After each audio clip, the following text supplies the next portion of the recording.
Welcome, everybody. We have the NBA kicking off its season tonight with two outstanding games. Before we get started with today's card, today's insight, and today's expert analysis, let's start with liking the video, guys.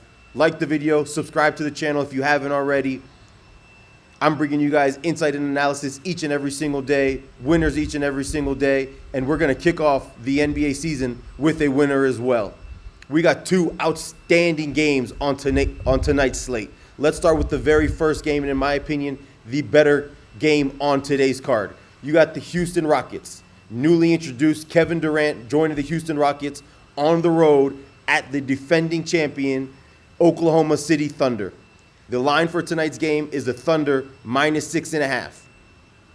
Let's start with the Houston Rockets. This is a very interesting Houston Rockets team. What we've seen from this team in preseason, and I know it's only been preseason, but that's all we can go off with this team at the moment, is a team that is playing big boy basketball, playing two bigs at the same time. I'm not sure if both these bigs are going to be starting, but you're definitely going to see a rotation tonight with both bigs playing in the middle.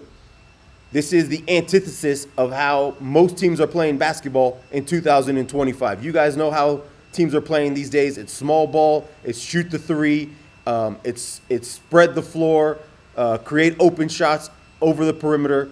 That's exactly the opposite of what the Houston Rockets are doing. They're playing two bigs, they're playing bully ball, they're playing pound the paint, and it just so happens that one of the very few weaknesses that this Oklahoma City Thunder team has is defending the interior. They're not a big team. Most teams aren't in this day and age, as I mentioned. However, I see a lot of people looking at this Rockets team, looking at the line, and saying this Rockets team is going to be able to take advantage of the weaknesses that the Oklahoma City Thunder have.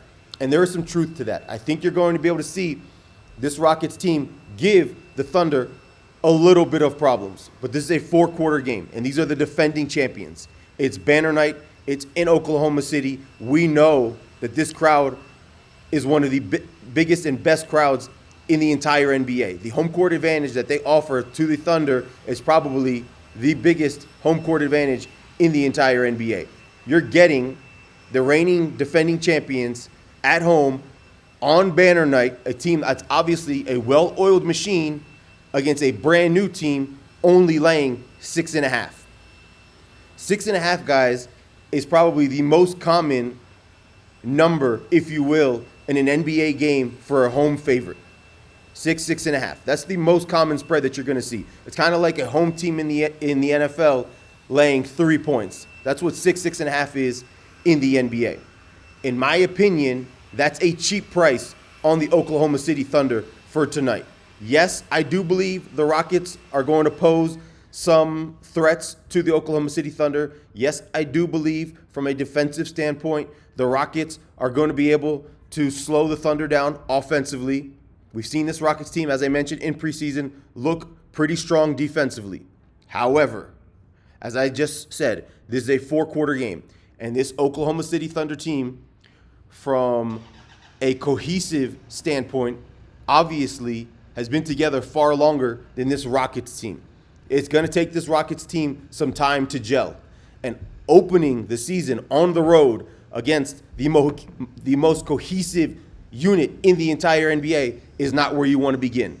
There is an edge in this game, guys, and that edge is at home with the Oklahoma City Thunder laying 6.5.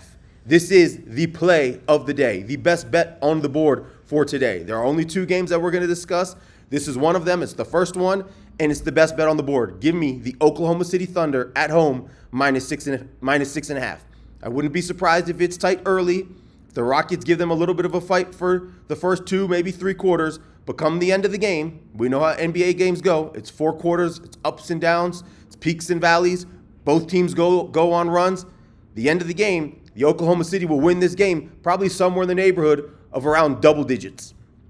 Let's get into the second game, guys. In my opinion, it's not as interesting from an entertainment standpoint. It's not as interesting from a betting standpoint. You have the Golden State Warriors currently laying 2.5 on the road at the Los Angeles Lakers.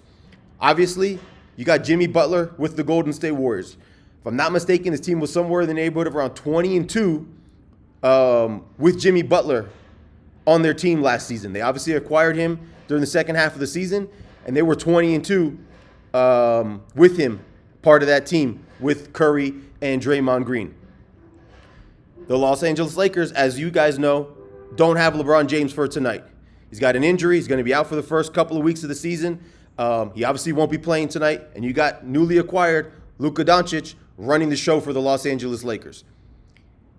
I don't see a huge lean in this game one way or the other. This line opened at Lakers -3, anticipating that LeBron was going to be healthy to play. It's now moved to Golden State Warriors -2.5, which I think is probably fair market value considering the circumstances for both teams.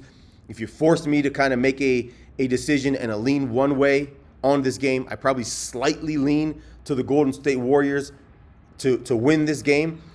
But make no mistake about it, the best player on the floor tonight is going to be Luka Doncic. I'm not afraid to say that. I think you're going to see a much more inspired Luka, a much more fit Luka, as most of us have probably seen during the offseason. And I think you're going to get Luka at his absolute best tonight. Wouldn't be surprised whatsoever if he goes for close to 40, 8 and 8, somewhere in that neighborhood. He might even give you a triple-double. Who knows? Luka is going to be at his absolute best tonight. He knows what's on the line, not only for himself for tonight individually, but he's trying to kind of put his name back on top of that list of elite players in the NBA, where over the course of the last couple of seasons, his name has kind of tarnished based on his reputation and how that unfolded with the last year or so in Dallas. He's going to try and change that narrative, and that's going to start with tonight's performance. However, I do think, again, from a cohesion standpoint, the Golden State Warriors collectively know how to play together a little bit better at the moment than the Los Angeles Lakers do.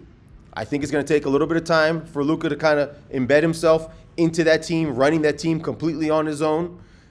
From an individual statistic standpoint, you're going to get his best, but from a collective standpoint, from a team standpoint, I'm not sure we're going to see the best of the Lakers tonight. If you force me to pick, as I mentioned, I lean to the Warriors very slightly to end up winning this game. The edge isn't anywhere close to how I feel with the Oklahoma City Thunder. I'm going to be here, guys, each and every single day, giving you expert picks, expert analysis in the NBA, just like I do in the NFL and in Major League Baseball. Later on this week, I'll get to my World Series preview and my World Series picks if I have any. At the moment, I haven't capped it just yet, but that line is moving crazily just over the course of the last 10 or 12 hours. We'll get into that a little bit later this week. With that said, guys, as I mentioned, we have one official play for today at the moment. That play is on the Oklahoma City Thunder -6.5 at home. With that said, guys, make sure you guys are following me on X at Bettor's Edge TV. When I released the video yesterday, I had one official play. I talked in the video how much I like the under in Game 7 of the ALCS last night.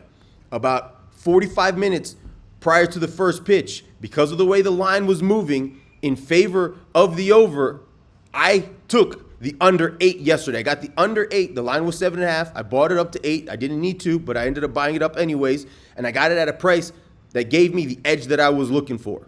If you guys recall, we had runners on first and third with no out in the bottom of the 8th inning. It was 4-3. Any sac fly, any wild pitch scores that 8th run, and who knows how that game unravels. Toronto doesn't end up scoring, and the game finishes 4-3. If you follow me on X, you would have seen me release that play. So make sure you guys are following me on X to get all of my plays. Like the video, guys. Subscribe to the channel. Enjoy the start of the NBA season. We're going to be here each and every single day giving you more and more winners.